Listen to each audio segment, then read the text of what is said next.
بسم اللہ الرحمن الرحیم۔ السلام علیکم ورحمۃ اللہ۔ 26ویں آئینی ترمیم کے بعد 27ویں آئینی ترمیم کا باقاعدہ طور پر اعلان کر دیا گیا، اور اس کے اندر جو شکیں ہیں، اس کے اندر جو آرٹیکلز ہیں، اس کے اندر جو پوری ترمیم ایک پیکج ہے، وہ اس وقت پبلک میں آ چکی ہے اور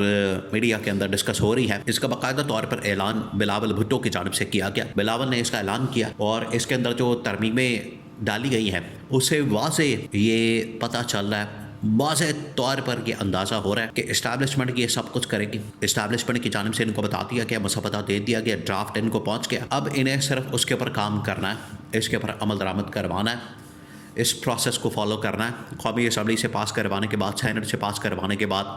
اس کے اوپر عمل درآمد کرنا ہے۔ اب یہ گورنمنٹ کے پاس کوئی چارہ نہیں، گورنمنٹ کے پاس کوئی آپشن نہیں،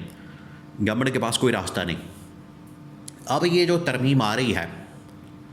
اس کے اندر کیا کیا چیزیں شامل ہیں، ان کو آپ نے سمجھنا۔ بہت اہم ترین چیزیں، بہت اہم ترین انفارمیشن، بہت اہم ترین آرٹیکلز، شکے اور ترمیم، ایک ایک کر کے آپ ان کو سمجھیں تاکہ آپ کو آئیڈیا ہو کہ ملک کے ساتھ کیا ہونے جا رہا ہے، ملک کے ساتھ کیا کھلواڑ کیا جا رہا ہے، ملک کو کس طریقے سے باسی بیڑا بنا دیا گیا ہے، اور اس میں جو جس کا دل کر رہا ہے، جو اس وقت طاقت کے ایوانوں کے اندر بیٹھا ہے، اقتدار میں بیٹھا ہے، وہ کس طریقے سے جو جس کا دل کر رہا ہے وہ ملک کے ساتھ کرنا چاہتا ہے۔ اب آپ نے اس کو سمجھنا۔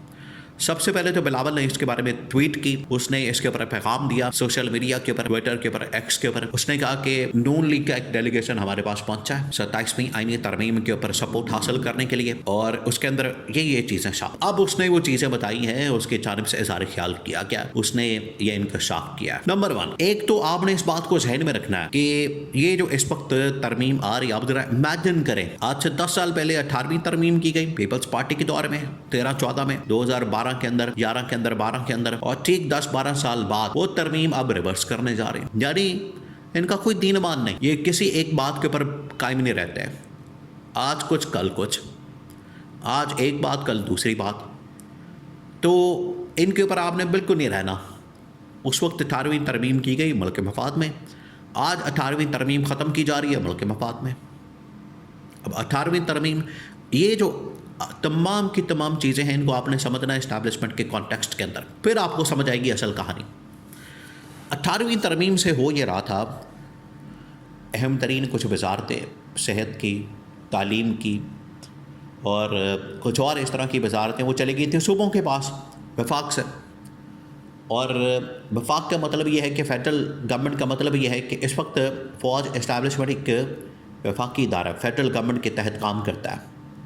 وہاں سے آپریٹ ہوتا ہے۔ تو وہاں سے کوئی بھی طاقت،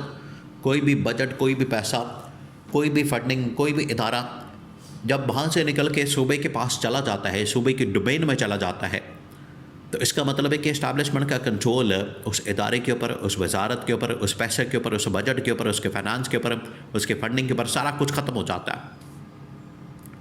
اور اسی کے اندر یہ NFC کا ایوارڈ ڈالا گیا تھا تاکہ اس کے مطابق صوبوں کو فیڈرل گورنمنٹ سے شیئر دیا جا سکے، جو کہ اربوں روپے کے اندر بنتا ہے، جس کی وجہ سے جو اسٹیبلشمنٹ ہے اس کو بڑی فکر تھی کہ اتنا اربوں روپے کا بجٹ ہمارے پاس آنے کے بجائے، یا فیڈرل گورنمنٹ کے پاس آنے کے بجائے،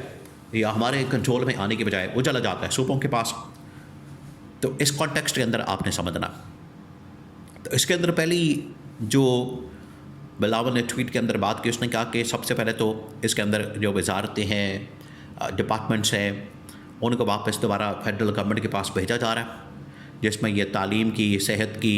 اور باقی وزارتیں شامل ہیں، ان کو واپس بھیجا جا رہا ہے فیڈرل گورنمنٹ کے پاس۔ دوسرا، انہوں نے کہا کہ NFC کے اندر چینجز آ رہی ہیں، NFC ایوارڈ میں، اور جو بجٹ کا بہت بڑا حصہ شیئر صوبوں کے پاس آ جاتا تھا، ان کو واپس اب وفاق کے پاس بھیجا جا رہا ہے۔ نمبر 3، اس میں مزید صوبے، مزید یعنی اس وقت پنجاب ایک صوبہ ہے، سندھ ایک ہے،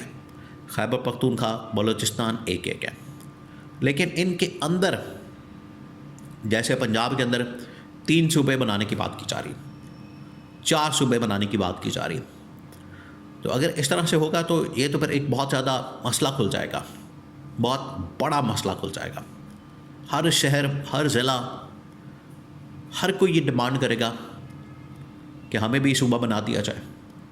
ہمیں بھی اسی ملک کے اندر، اسی شہر کے اندر، اپنے ہی ضلع کے اندر رہنے کی اجازت دے دی جائے، بجائے کہ ہمیں کیپٹل کے اندر جانا پڑے، صوبائی دارالحکومت کے اندر جانا پڑے، ہمیں یہاں پر ہی سارے اختیارات، پاور، گورنمنٹ اتھارٹی سب کچھ بنا کے دے دیا جائے۔ تو یہ کھاتا کھولنے کے مترادف ہے۔ بہرحال یہ چھیڑ چھاڑ کرنا چاہتے ہیں تو کر کے دیکھ لیں، آگے جو کھاتا کھولے گا اس کو پھر سنبھالنا مشکل ہو جائے گا۔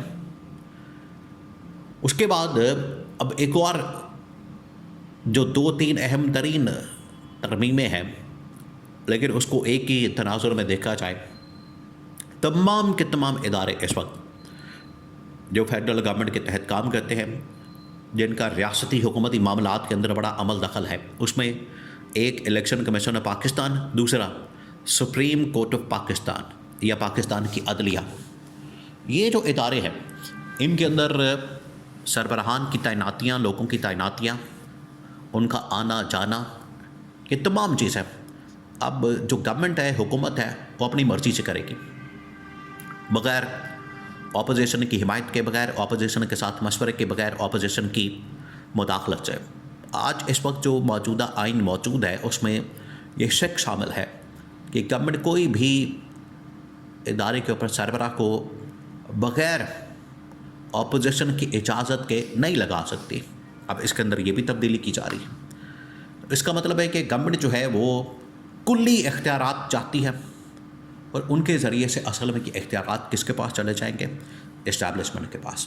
اب آپ کو سمجھ آ جانی چاہیے کہ یہ سب کچھ اصل میں جو کھیل کھیلا جا رہا ہے یہ کہاں سے چل رہا ہے، کہاں سے ہو رہا ہے،